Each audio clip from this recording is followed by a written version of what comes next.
खुश है तू? मैं घड़ी अल्हम्दुलिल्लाह मैं खुश हूं। तो स्कूल हूँ टाइम पे वही, ठीक है, क्योंकि तेरे कने हूँ घड़ी आ गई है, ठीक है।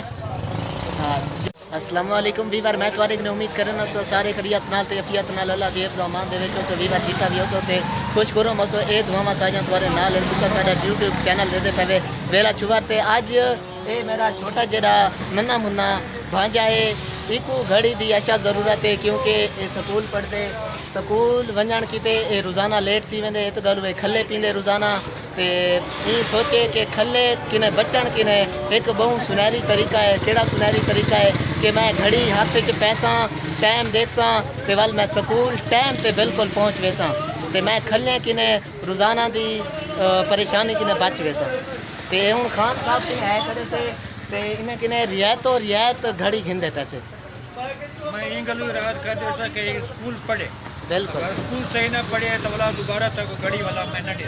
खान साहब आके खान साहब एक मतलब स्टूडेंट की पैकेज रखे खान साहब आके कि ये स्कूल रोज़ाना पढ़े इको मैं रियायत नाल घड़ी रेसा ते जड़ी मतलब 100 रुपए की घड़ी उसी को 80 रुपए की रेसा।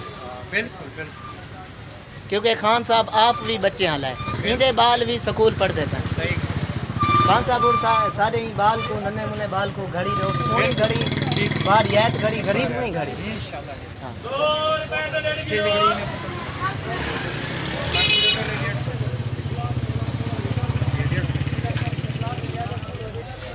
पसंद कैलकुलेटर भी तो हिसाब किताब भी कर सकते हैं और घड़ी नहीं कर।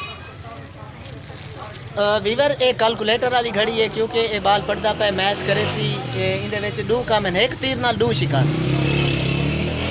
ते खान साहब की ने हुण रियायत की अपील करे ने पैसे, क्योंकि स्टूडेंट है पहले तो आख्या ही कि रियायत जरूर करे। बिल्कुल बिल्कुल 130 रुपये दे देगा, 20 रुपये थोड़ा रियायत यही वास्ते कि 100 रुपये। अल्हम्दुलिल्लाह ये जड़ी घड़ी बाल को पसंद आई वो असा खरीद की है। खान साहब ने बहुत ही रियायत की है, असा ही दे शुक्रगुजार इसे। Thank you. हाथ ला छोड़ो 100 रुपये का 1.5 किलो जेडे उस्ताद ते कुटे ना बिल्कुल हूँ कोई तरह की परेशानी करनी, क्योंकि टाइम ते वैसे पंक्चुअल बढ़ वैसे ज़िंदगी आखिर समझ गए। अल्हम्दुलिल्लाह खान साहब ने अपना वादा पूरा किते साकू 150 वाली घड़ी 100 रुपए दे दी सी।